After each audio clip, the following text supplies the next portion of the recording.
Se você tem acompanhado a história de Moisés, parte 1 e parte 2, sabe o quanto Moisés foi guiado, direcionado por Deus, confiando em sua palavra. Um homem que fugiu do Egito por ter matado um soldado egípcio. Ao parar em Midian, casou-se com a mulher de um senhor que lhe ensinou a ser um pastor de ovelhas. Teve um encontro com Deus no monte, onde presenciou uma manifestação da teofonia, aparição divina, do próprio Deus falando com ele através de uma sarça em chamas que o fogo não a consumia. Voltou para o Egito e enfrentou o faraó, e após uma sequência de pragas, totalizando 10, Deus livrou o povo israelita da escravidão no Egito. Através dele e de seu irmão Arão, iniciou junto com o povo uma jornada para Canaã, a terra prometida por Deus ao seu antepassado Abraão. Diante de tantos problemas e atos de rebeldia por algumas pessoas no meio do povo, pessoas que não aceitavam a sua autoridade, e passou por situações de seu caráter diversas vezes foi provado e aprovado. Agora se encontra no final dessa caminhada, pois finalmente o Senhor direcionará o povo israelita à terra prometida. Porém, ainda assim, Moisés terá que enfrentar nessa reta final grandes desafios que o farão não só demonstrar o quão preparado ele está, mas o quão confiante em Deus Moisés se tornou. Neste período, reis e povos que ocupam a terra de Canaã irão se deparar com o maior líder que Israel já teve no Antigo Testamento. E finalmente o Senhor concederá descanso a Moisés. Os israelitas estavam viajando pelo deserto. Após terem sido libertados da escravidão no Egito, liderados por Moisés, durante essa jornada, eles começaram a reclamar contra Deus e Moisés novamente, expressando insatisfação com a comida e a água no deserto. Como consequência dessa murmuração, Deus enviou serpentes venenosas entre o povo, que começaram a mordê-los, resultando em muitas mortes. Diante dessa situação, o povo se arrependeu e pediu a Moisés que intercedesse por eles junto a Deus. Moisés então orou a Deus em favor do povo. Em resposta à sua oração, Deus instruiu Moisés a fazer uma serpente de bronze e colocá-la em uma haste. Ele disse a Moisés que, se alguém fosse mordido por uma serpente venenosa, olharia para a serpente de bronze e seria curado. Essa serpente de bronze, portanto, tornou-se um símbolo de cura e redenção para o povo de Israel. Mais tarde, esse episódio foi referenciado por Jesus Cristo no Novo Testamento como um prenúncio de sua própria crucificação, na qual ele se tornaria um meio de cura e salvação para todos que nele creem. Em resumo, o motivo por trás de Deus mandar Moisés levantar a serpente de bronze foi para mostrar ao povo uma representação física de sua salvação e cura, como um símbolo de fé e obediência a Deus. A referência a Jesus como a serpente pode ser encontrada no Novo Testamento, especificamente no Evangelho de João, capítulo 3, versículos do 14 ao 15. Nessa passagem, Jesus compara a si mesmo à serpente de bronze levantada por Moisés no deserto, que diz assim: "E como Moisés levantou a serpente no deserto, assim também é necessário que o Filho do Homem seja levantado, para que todo aquele que nele crê não pereça, mas tenha vida eterna." Essa analogia é feita por Jesus durante uma conversa com Nicodemos, um fariseu, onde ele explica a importância de sua morte na cruz e a fé em sua obra redentora para a vida eterna. Assim como os israelitas no deserto foram curados ao olhar para a serpente de bronze, Jesus indica que aqueles que creem nele e na sua obra redentora na cruz serão salvos e terão a vida eterna. Moisés ainda passou por muitas situações e conflitos em sua jornada como líder daquele povo, tendo enfrentado muitos inimigos durante o percurso até Canaã. Ele lidou com os reis Seom e Og, que governavam territórios ao leste do rio Jordão, de maneira diferente. Quando os israelitas se aproximaram da terra de Canaã, eles solicitaram passagem pacífica pelo território de Seom, rei de Hesbom. No entanto, Seom recusou e mobilizou seu exército para lutar contra os israelitas. Em resposta, os israelitas derrotaram Seom e seu povo em batalha. Após a vitória, os israelitas tomaram posse da terra de Seom e conquistaram Hesbom. Assim como Seom, Og, rei de Bazã, também resistiu à passagem pacífica dos israelitas pelo seu território. Ele também mobilizou seu exército para lutar contra eles. No entanto, os israelitas derrotaram Og e seu exército em batalha. Após a vitória, os israelitas tomaram posse da terra de Bazã. Portanto, Moisés, como líder dos israelitas, liderou as campanhas militares contra esses reis amorreus e seus exércitos, resultando na conquista das terras de Hesbom e Bazã pelos israelitas. Bom, quem foi o rei Og, o gigante?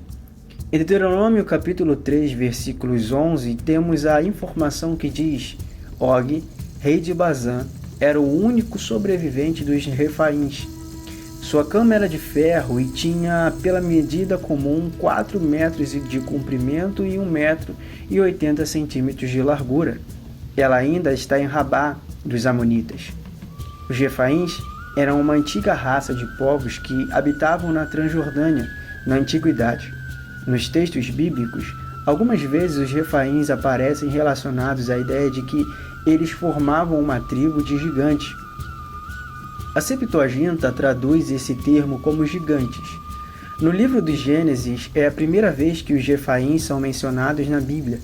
Na Batalha dos Reis, os refaíns foram derrotados em Asterote e Carnaim em aproximadamente 2000 anos a.C., pela coalizão liderada por Quedorlaomer, em Gênesis capítulo 14, versículo 5. Depois, no mesmo livro de Gênesis, o Senhor também prometeu a Abraão que daria à sua descendência as terras habitadas por vários povos de Canaã, e entre essas terras estava também o território dos refaíns, em Gênesis capítulo 15, versículo 20. A Septuaginta, tradução grega do Antigo Testamento, e outras traduções bíblicas traduzem o termo hebraico apontado para o sentido de que os refaíns realmente eram pessoas de grande estatura. No vídeo anterior de Moisés, parte 2, eu abordo o episódio da falta de fé dos espias por causa da fama dos povos daquela região, e explico o porquê eles eram tão temidos naquele local. Um dos motivos era o tamanho e a agressividade deles, pois alguns habitantes de Canaã tinham estatura mais elevada que o normal. O rei Og tinha uma cama de ferro com dimensões muito incomuns. Sua cama media 9 côvados de comprimento e 4 côvados de largura. Côvado vem do substantivo grego pétios. Era baseado no comprimento do antebraço, da ponta do dedo médio até o cotovelo. Geralmente, o côvado media aproximadamente 45 centímetros, porém essa medida variava de acordo com a região. Considerando a medida de um côvado comum, essas dimensões equivalem a uma cama de pouco mais de 4 metros de comprimento por 1 metro e 80 centímetros de largura. De acordo com essas dimensões, é possível concluir que Og era mesmo um homem extraordinariamente alto, chegando possivelmente aos incríveis 4 metros de altura. Diferentemente dos outros habitantes de Canaã que possuíam estatura mediana. Seom, ao se recusar a deixar o povo de Deus passar por suas terras, o rei Og ataca os israelitas, não sabendo que estava indo contra o próprio Deus, que era quem de fato guiava e protegia o povo de Israel. Foi um incrível marco na liderança de Moisés, pois com a autorização de Deus, ele juntamente com seus liderados mataram um dos reis mais temidos daquela região. A situação foi tão favorável para o povo que Moisés e os israelitas passaram a ser um povo temido por toda Canaã, já que o rei Og era um descendente dos gigantes e possuía um exército muito poderoso. Porém, mesmo indo ao encontro dos israelitas para os destruir, foi morto graças à permissão de Deus que guiou o povo e direcionou Moisés. Como mencionado nessa sequência de vídeos sobre a história de Moisés, o povo israelita era um povo que murmurava muito e eram voltados frequentemente a idolatrar falsos deuses, e dessa vez não foi diferente. Em Números capítulo 25, os israelitas adoraram a Baal Peor, e isso enfurece novamente a Deus. Para que você entenda como o povo israelita chegou a essa prática idólatra, precisamos ler a passagem de Números capítulo 22, versículos do 1 ao 6, que diz assim: Depois partiram os filhos de Israel e acamparam-se nas campinas de Moabe, além do Jordão, na altura de Jericó. Vendo, pois, Balaque, filho de Zippor, tudo o que Israel fizera aos amorreus, Moabe temeu muito diante deste povo, porque era numeroso, e Moabe andava angustiado por causa dos filhos de Israel. Por isso Moabe disse aos anciões dos midianitas: Agora lamberá esta congregação tudo quanto houver ao redor de nós, como o boi lambe a erva do campo. Naquele tempo Balaque, filho de Zippor, era rei dos Moabitas. Este enviou mensageiros a Balaão, filho de Beor, a Petor, que está junto ao rio, na terra dos filhos do seu povo, a chamá-lo, dizendo: Eis que um povo saiu do Egito, eis que cobre a face da terra, e está parado defronte de mim. Vem, pois, agora, rogo-te, amaldiçoa-me este povo, pois mais poderoso é do que eu. Talvez o poderei ferir e lançar fora da terra, porque eu sei que a quem tu abençoares será abençoado, e a quem tu amaldiçoares será amaldiçoado. Balaão era um homem famoso da época, um profeta, e por esse motivo Balaque manda homens levarem uma mensagem para ele. Porém Balaão consulta a Deus, e Deus o faz saber que os israelitas são um povo bendito, e por isso ele não deve amaldiçoar o povo. Ao decorrer dos acontecimentos e entendendo que Deus não amaldiçoaria o povo, após esse encontro com Balaque, Balaão acaba tendo a ideia maligna de aconselhar Balaque a persuadir o povo, os levando a idolatrar e cultuar a Baal-peor. Como é escrito em Números capítulo 31, versículos do 14 ao 16, que diz assim: E indignou-se Moisés grandemente contra os oficiais do exército, capitães dos milhares e capitães das centenas, que vinham do serviço da guerra. E Moisés disse-lhes: Deixastes viver todas as mulheres? Eis que estas foram as que, por conselho de Balaão, deram ocasião aos filhos de Israel de transgredir contra o Senhor no caso de Peor. Por isso houve aquela praga entre a congregação do Senhor. Ouça o que diz a passagem de Apocalipse a respeito de Balaão, que diz: Mas algumas poucas coisas tenho contra ti, porque tens lá o que seguem a doutrina de Balaão, o qual ensinava Balaque a lançar tropeços diante dos filhos de Israel, para que comessem dos sacrifícios da idolatria e fornicassem. Apocalipse, capítulo 2, versículo 14. Balaão era alguém que tinha tudo para dar certo e servir ao Senhor ajudando Moisés. Porém, por ganância e interesse, preferiu trocar o que possuía de valor por coisas terrenas, inúteis e passageiras. Os medianitas eram um povo descendente de Midian, um dos filhos de Abraão com Quetura. Isso está em Gênesis capítulo 25 e em 1 Crônicas capítulo 1, versículo 32. Os midianitas são citados na Bíblia muitas vezes em oposição aos israelitas. Em várias ocasiões, os midianitas aparecem em íntima associação com outros povos descendentes de Abraão. Por isso, em algumas passagens bíblicas, os termos midianitas, ou medanitas e ismaelitas são utilizados como sinônimos em Gênesis capítulo 37, do versículo 28 ao 36, e em Juízes capítulo 8, versículo 24. Provavelmente esses três grupos se misturaram por meio do casamento. Isso significa que os descendentes dos filhos de Abraão com suas concubinas casaram-se entre si. Como foi dito, Midian era um dos descendentes de Abraão, filho do patriarca com Quetura. Midian estava entre os filhos das concubinas que foram despedidos por Abraão como presente e enviados para o leste, a fim de que não causassem problemas em relação à herança de Isaque, em Gênesis capítulo 25, do versículo 1 ao 6. Aqui no canal você também encontra a história do patriarca Abraão. Esse detalhe pode explicar como os midianitas passaram a habitar nas fronteiras do deserto da Transjordânia. Assim, com o tempo, Midian passou a servir de designação para a área ao norte do deserto da Arábia, a leste de Moabe e Edom, na parte oriental da Península do Sinai. Alguns estudiosos argumentam que talvez a designação Midian nunca tenha sido um termo territorial, mas um nome utilizado para designar uma confederação de povos nômades. Os midianitas tinham sido um problema recorrente para os israelitas, influenciando os israelitas a pecarem e a adorarem outros deuses. Como citado anteriormente, a idolatria Baal-peor foi o motivo de todo esse massacre e a ira vinda da parte de Deus contra esse povo. Mas quem de fato é Baal? Ele é o principal deus do panteão dos cananeus. Baal significa senhor, amo, possuidor ou marido. Essa palavra hebraica passou a designar o deus semita da tempestade Hadad. Mas também outras divindades locais eram chamadas de Baal. Em Canaã, cada cidade tinha sua divindade local. Por isto, diferentes deuses são chamados de Baal no Antigo Testamento. Inclusive, alguns textos bíblicos usam o plural Baalins para se referir a muitas divindades pagãs dos povos vizinhos de Israel.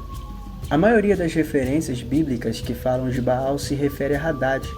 Hadad era uma divindade semita cultuada pelos amorreus como sendo o suposto deus da tempestade. Ele é chamado de Baal desde pelo menos o 3º milênio a.C. No geral, as lendas sobre Baal o colocavam como dominador das águas primitivas. Para os povos cananeus, Baal era o deus da fertilidade, responsável pelas chuvas que semeavam a vida na terra e resultava em colheitas. O culto a Baal se tornou muito comum no Antigo Oriente Próximo, por isso Baal é mencionado em fontes fenícias, babilônicas, aramaicas e até egípcias. Em algumas fontes ugaríticas, Baal é citado como filho do deus El. Em outra ocorrência, Baal aparece como filho de Dagon, o deus cultuado pelos filisteus. Como o título Baal é empregado a diferentes divindades locais, às vezes é difícil saber se em todas essas ocorrências é o mesmo Deus que está em foco.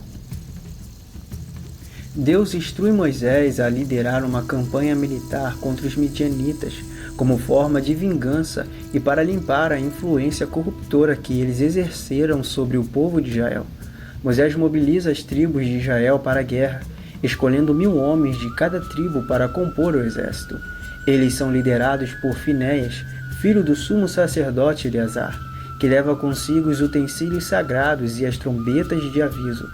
Os israelitas lançam um ataque surpresa contra os midianitas, matando todos os homens, incluindo 5 reis midianitas, Evi, Requém, Zur, Ur e Reba. Eles também capturam as mulheres midianitas, crianças, gado e despojos de guerra. Depois da batalha, Moisés fica furioso ao descobrir que as mulheres midianitas, que foram responsáveis por seduzir os israelitas à idolatria, foram poupadas.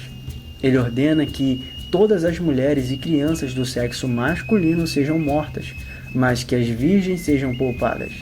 Os despojos da guerra, incluindo gado e outros bens, são divididos entre os guerreiros que participaram da batalha, os levitas e o restante da comunidade. Essa guerra contra os midianitas foi um ato de demonstração da ira divina e uma forma de purificar o povo de Israel da influência corruptora dos midianitas. Após tantos embates e momentos de alegria e tristeza, diante de tantas dificuldades, vitórias e derrotas, conquistas e perdas, Moisés relembra a jornada dos israelitas desde a saída do Egito até a beira da terra prometida. Ele recorda a nomeação dos líderes tribais, a decisão de enviar espias para explorar a terra e a recusa dos israelitas em entrar na terra devido ao relato negativo dos espias. Reitera os mandamentos dados por Deus ao povo no Monte Sinai e a importância de obedecer a eles. Adverte contra a idolatria e exorta os israelitas a amarem e servirem somente a Deus. Estabelece várias leis e instruções para os israelitas conforme eles se preparam para entrar e possuir a terra de Canaã. Isso inclui leis sobre a adoração a Deus, práticas religiosas, justiça social, casamento, cultivo da terra e muitas outras. Instrui os israelitas a proclamarem bênçãos sobre o monte Gerizim e maldições sobre o monte Ebal. Ele descreve as bênçãos que virão pela obediência a Deus e as maldições que virão pela desobediência. Vamos relembrar quais foram os 10 mandamentos que o Senhor deu a Moisés para apresentar e ensinar ao povo durante a caminhada para a terra prometida.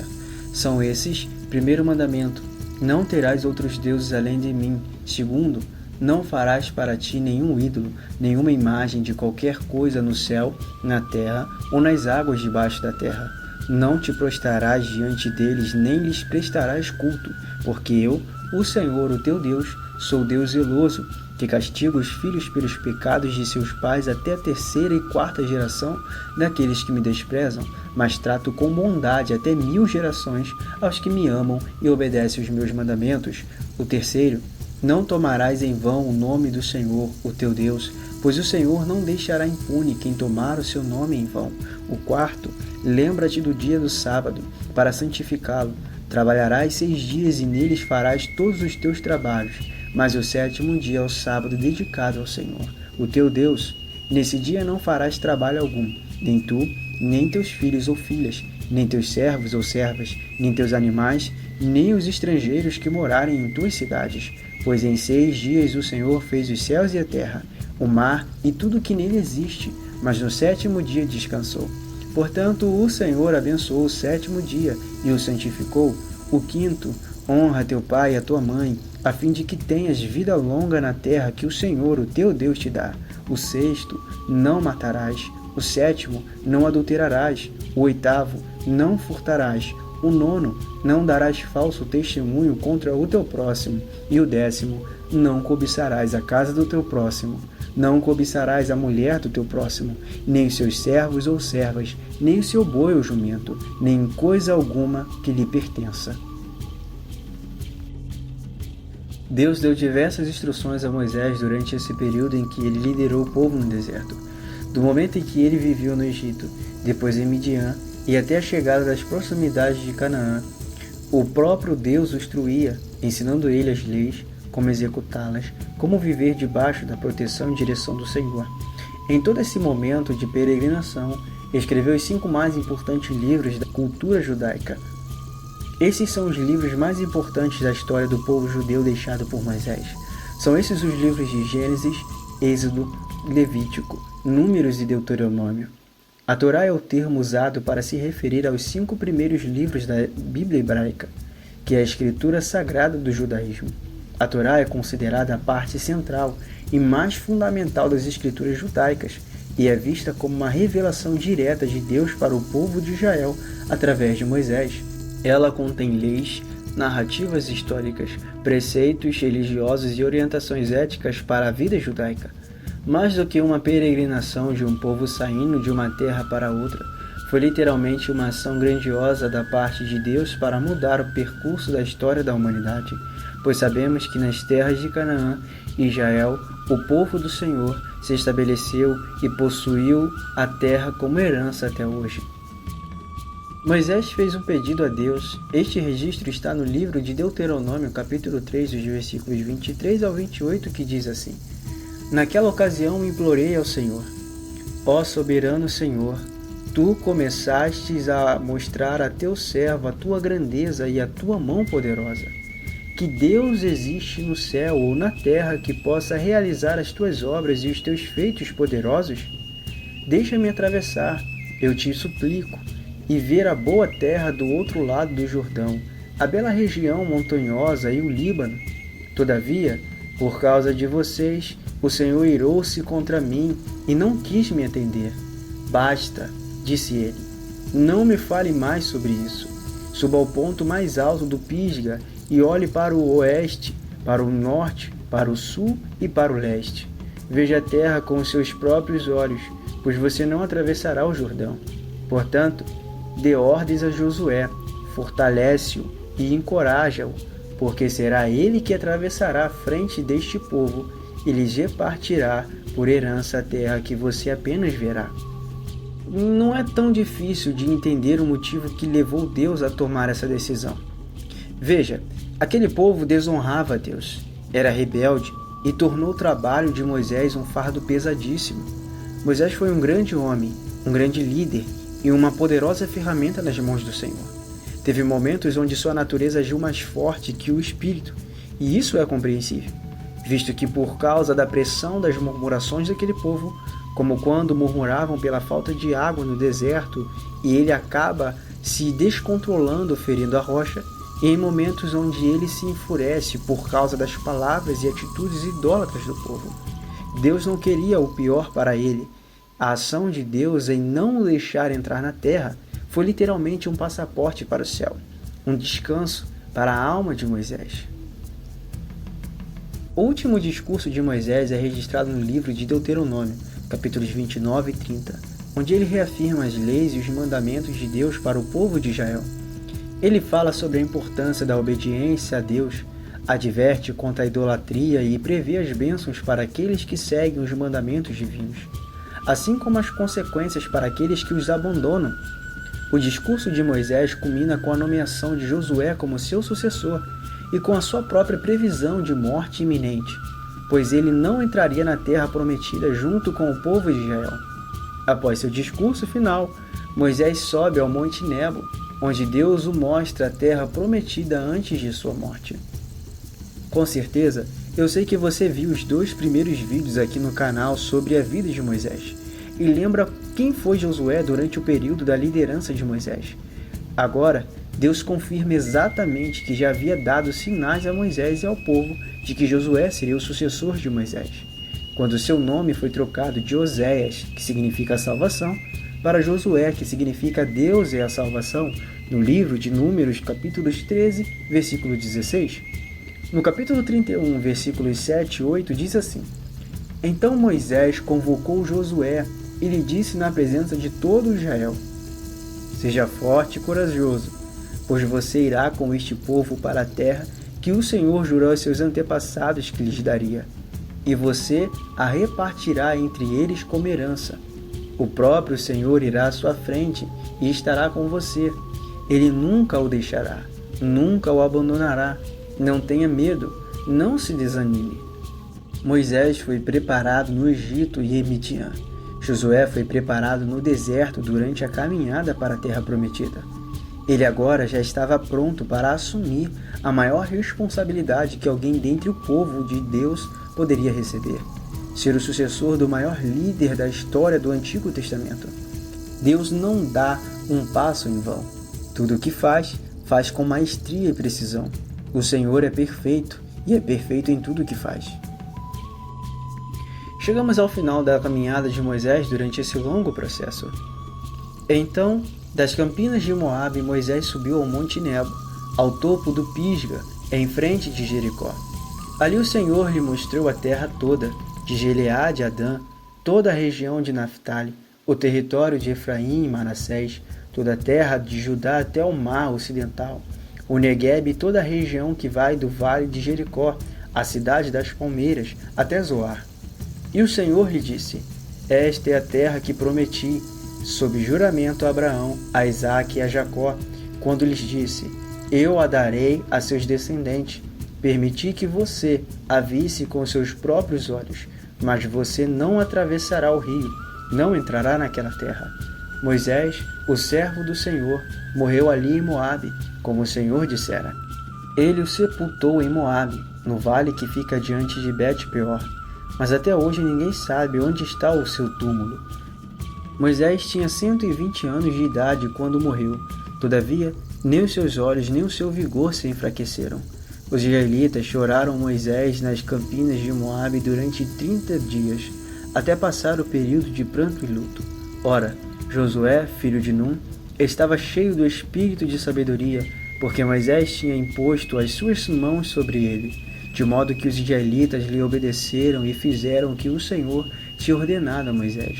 Em Israel, nunca mais se levantou profeta como Moisés, a quem o Senhor conheceu face a face, e que fez todos aqueles sinais e maravilhas que o Senhor o tinha enviado para fazer no Egito, contra o faraó, contra todos os seus servos e contra toda a sua terra.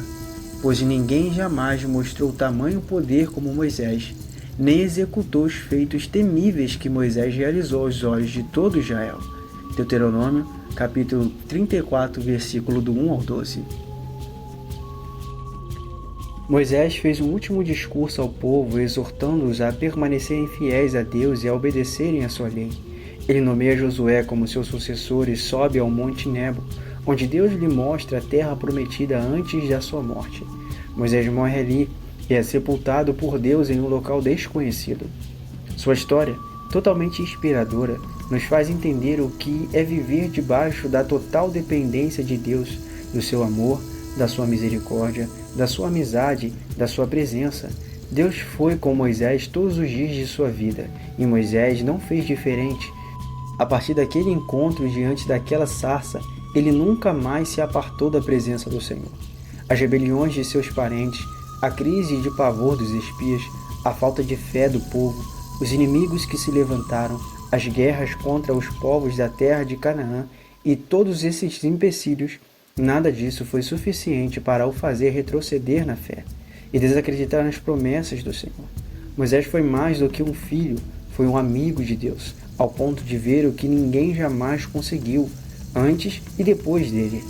Que nós possamos servir ao Senhor ao ponto de não sermos chamados apenas de filhos, no entanto, sermos reconhecidos como amigos íntimos do Senhor. Esse vídeo não é sobre o homem, a grandeza e poderio de Moisés, o qual bom e firme ele foi. Todavia, a demonstração do resultado de alguém que se disponibilizou a servir a Deus com sinceridade e passou a viver na presença do Senhor, debaixo da obediência em todos os dias de sua vida. A história de Moisés percorreu gerações e percorre até o dia de hoje.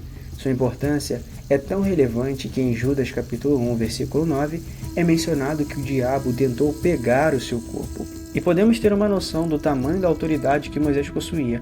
Convenhamos, coisa boa o diabo não iria fazer com o corpo de Moisés. Ao menos tenta imaginar o estrago que seria se o diabo, através de sua influência, conseguisse o corpo dele, a confusão que causaria, o próprio inimigo da humanidade utilizando o corpo do maior líder da época para perverter o povo de Deus. Não devemos subestimá-lo, porque certamente ele saberia o que fazer para induzir o povo de Deus ao erro, mas graças ao nosso Deus que não permitiu que isso acontecesse.